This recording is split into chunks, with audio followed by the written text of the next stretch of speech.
Hi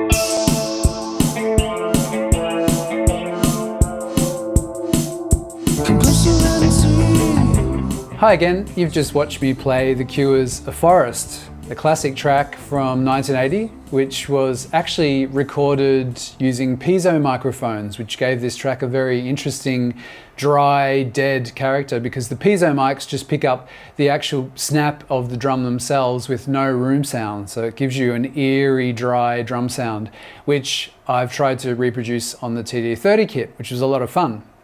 So to start with, knowing a bit about the song definitely helped, because I was able to choose super dry drum sounds. So the great thing about the 30 is that there are exactly those sounds in there.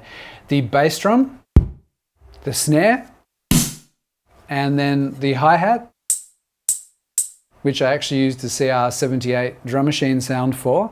And then we have this backwards sound on the rim of the snare.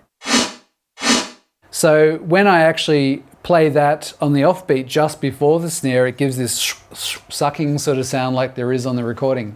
It's a bit of a challenge because you're actually playing 2 notes for every single snare note, but again, it's a good challenge, it's good fun, it's quite a simple beat apart from the tempo and the fact that I have to now play this extra note. There's also a crash cymbal sound, which again is an electronic sound that I've used from a Roland drum machine, CR78 as well. And they were very easy to create, actually, these sounds, to my surprise. I thought these would be a real challenge. But once I found in my kit settings here, I found that there was actually a snare that's called Classic Fat 1. This actually lets me adjust the decay of it. So I can go from really dead, so at the moment I've got it set to -7 decay, but when I adjust the decay really short, I can just literally get the attack of the drumstick hitting the head, which is very piezo-like sounding. But I found something slightly longer worked very well, so I went for a -7 on the decay. And I also adjusted the pitch in there to match the recording. So that's just a case of listening back through the track and tweaking the pitch until your snare blends with the one on the recording as close as possible. Then I just adjust the balance of the kit to match the recording in terms of where the elements of the mix are. And then obviously the big challenge is learning to play it along to the recording. So this is how it sounds all combined.